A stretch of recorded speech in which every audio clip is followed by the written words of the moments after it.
Hey, today we'll take a look at Dorchester from J.F. Germain's Esoterica line of tobaccos. It's a blend of 6 different light Virginias along with some golden and dark and a pinch of Perique. Let's take a look. Howdy, howdy. Long time no see. John Boy, the U.S. Piper, checking in.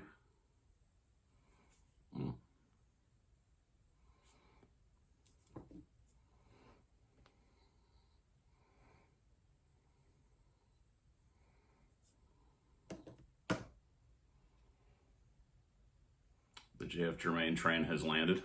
Thought I'd talk to you really quick about my experience with Dorchester thus far, which is about a half a bowl, so it's more of a first impression. But I'm kind of been a vapor guy and variants thereof lately. So I picked up some Dorchester and I picked up some Dunbar. And I'm already realizing I meant to start with the Dunbar. The Dorchester is the more mellow of the two. And yeah, that was a goof on my part. I honestly expected to like the Dunbar more. I guess I'll find out when I get to it.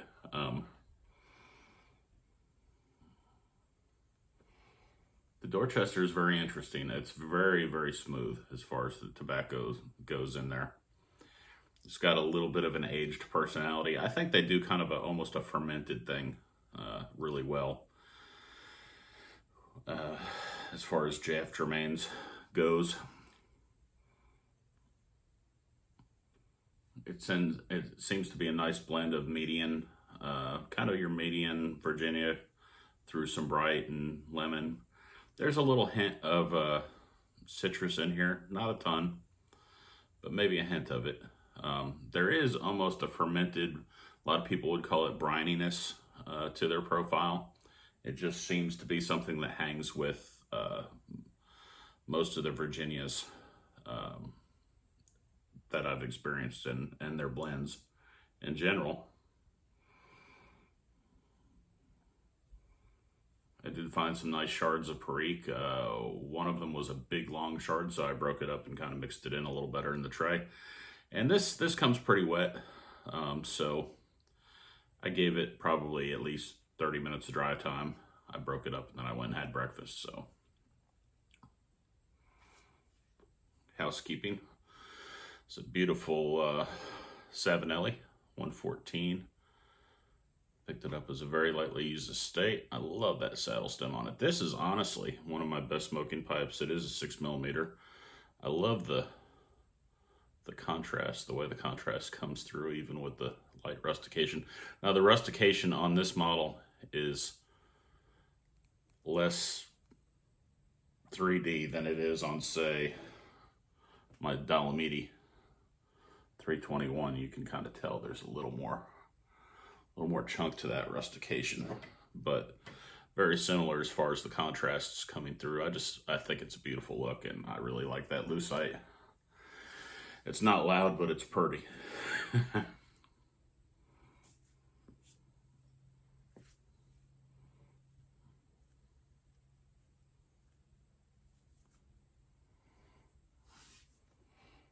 So Dorchester, about a half a bowl in.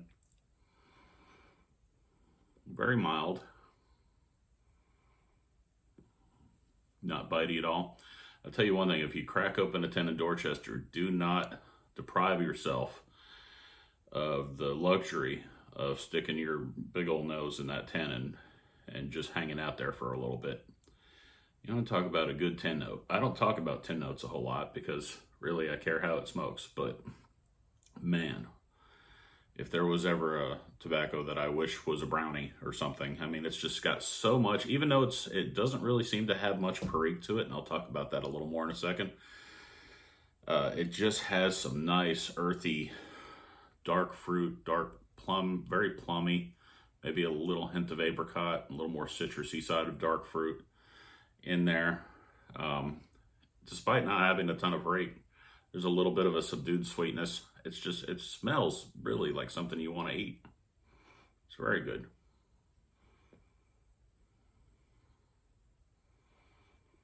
And there's a little bit, it's not a super sweet smoke, but as Virginia Periques go, there's a little bit of sweetness to this one. More than anything else, it's very mellow, not a hard edge to be found on it.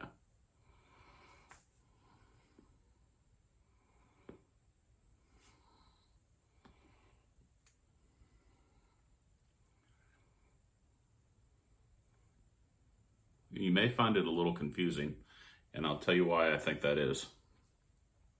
It's very good. More than any other vapor, it reminds me a little of like Dunhill Light Flake, or just Peterson Flake now, which also has a light top note of, and this is heavier than in that. It's like a dark plum, fruity, apricot-y note. It's got a light casing of something, light top note.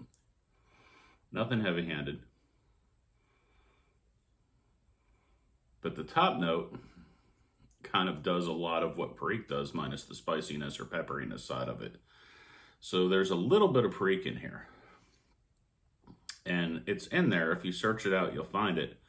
But it's very hard to pick out because the top note, which is also dark fruit, kind of plummy, apricot-y, mostly plum is what I'm getting, is pretty far above the actual Perique as far as any type of flavor contour in this smoke that's making it into the smoke. So, and I think there's a little bit of a sweetness with that. Of course, if you're going to case it, they're all cased anyway, but I think with the topping, there's a little added sweetness, or it may just be cased a little on the sweet side. Not so much that it washes out that natural fermented brininess thing that J.F. Tremaine's is pretty well known for, I feel like.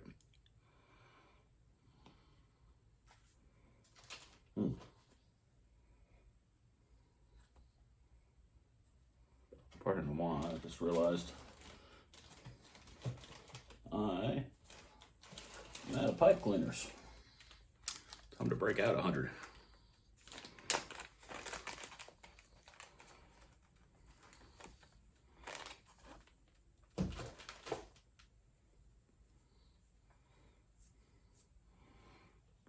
Even though I gave this a good half hour of tray time, of course, Germain's like the Gowa stuff, that I like the term drowned rat that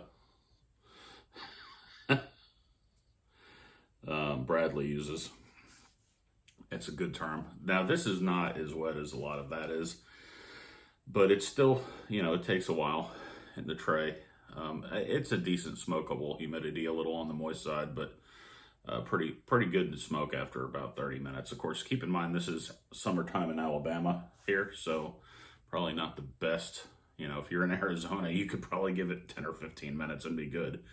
But or somewhere without our humidity.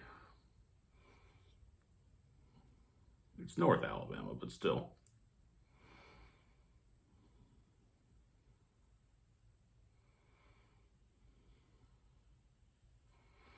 It's almost like if you tried to make a vapor, but you ran out of Perique and you used topping instead for the most of it.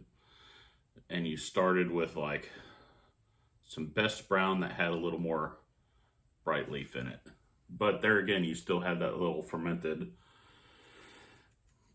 brininess thing from the Germain side of British tobacco. So, it's very interesting. And it's a very nice top note. It kind of annoys me that it outweighs the Perique, but a lot of people are wary of too much Perique. So I feel like if that's you, then Dorchester may be the Esoterica vapor that you find a happy place with, because you're mostly smoking a Virginia with a. If you like Peterson Flake, you'll probably like this. It's a little more complex in the range of Virginias in it. Probably more than a little more complex.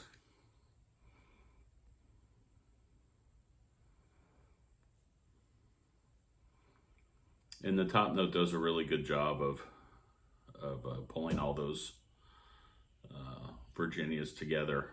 And it hasn't got a rough edge. It's a very, very smooth, non-bitey. if you bite yourself with this, even if you're over torquing it on the cadence and temperature a little, you've really worked for it. Because this is still just a hair on the damp side from where I would normally smoke it. Which a lot of these tobaccos like to be just a hair on the damp side.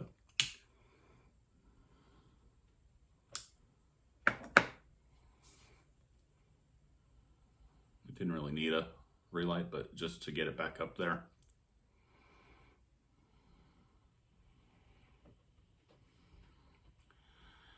Yeah, you lose a little bit of the sweetness and a little bit of the nuance if you get it a little hot.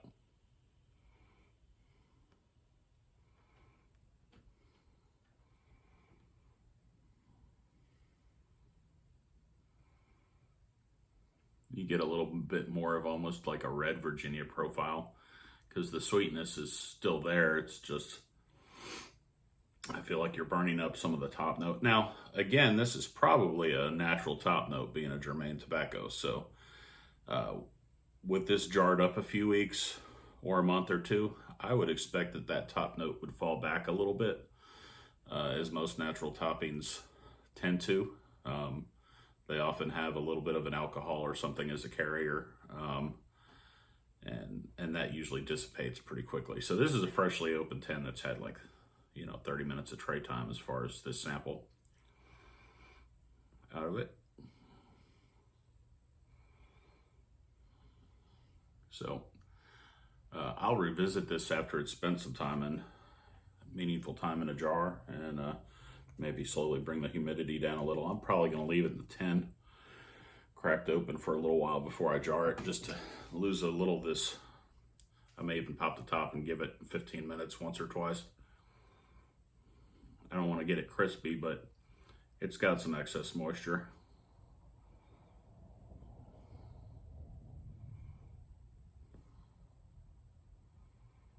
Yeah, and it's like most of them. If you let the temperature come back down, you're right back into where the flavor really is. No harm, no foul.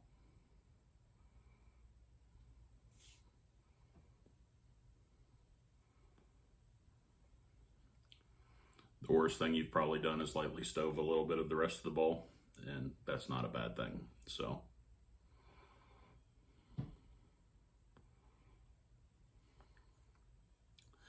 yeah, that's really the only downside I can find, is that it's a good top note. It's very tasty.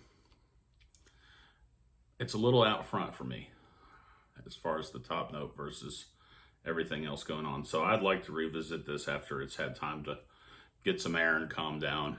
I don't think you could give a true fair assessment of this, especially because of the type of smoke it is, until it's had a little breathing room.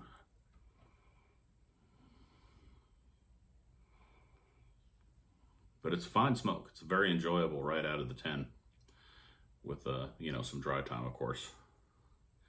You could probably smoke it right out of the 10, but you're going to fight relights and getting it going and all that, and it's well worth giving it 20 or 30 minutes.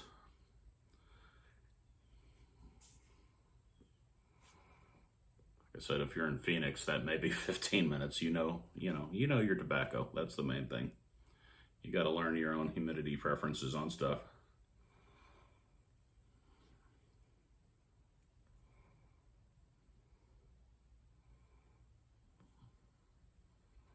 It does come across as something with a little age on it. I don't know if that's how they process it, whatever they do to get that kind of fermented / briny thing going on. But it certainly has rendered this declawed as far as any bitiness, or there might be a light hint of citrus still in there, but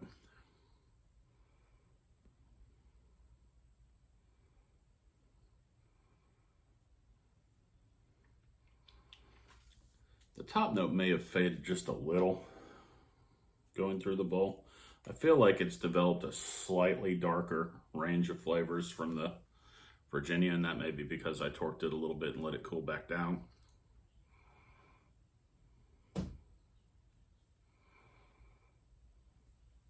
But it's pretty normal for a good tobacco like this to develop a little as you go through it. And I'm just a little past halfway.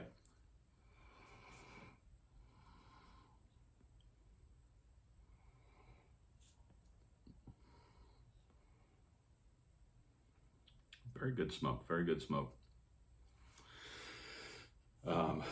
Don't expect a lot of Perique, but don't expect it to just taste like a Virginia that might have a little Perique either. Because like I said, that top note does, it gives you the impression of, I feel like, what most of us really like, minus the spiciness or pepperiness of a stronger. And probably because, I think that may be why it feels like it's got a little age on it besides the Virginias, is that, you know, Periques a lot of times will tend to fruit out a little more and lose their sharpness as they age to some extent. It depends on the Perique, but generally, that's what I found.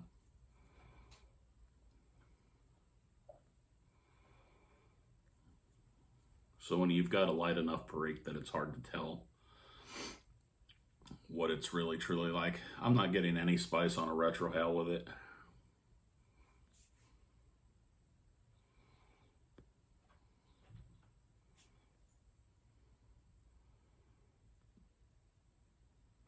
I get the top note on retrohale. Maybe somewhere in that top note there's a hint of it. But so if you're a little bit wary of Perique, I feel like, you know, this one isn't going to hurt you. And since there's not much Perique, it's not a huge nicotine killer. It's a pretty mild smoke, but it still has a pretty good complexity and a good amount of flavor to it. I feel like these Virginias have more to say than I can get through that top note presently, so we'll jar it up. We'll come back to it. I expect for it to just simply get better. And of course, age doesn't hurt either. So, you know, this is a fresh 10, so I can't remember if these are dated or what the deal is on it. But, I mean, I'm pretty sure it's about as fresh as it could be. So I know they probably hold stuff back a little bit there.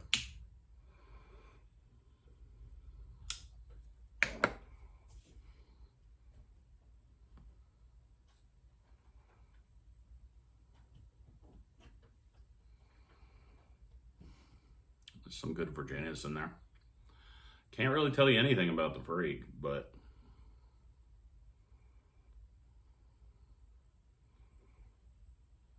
some nice Virginias. They have developed a little going through it.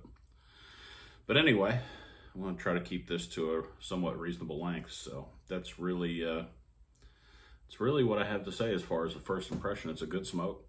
It's on the mild side. If you're looking for more Perique and a little bigger flavor, apparently you're looking for Dunbar, which is what I actually meant to open first because I think that's going to be more in my wheelhouse. But yeah, either way, we got to try this one and it has been quite enjoyable.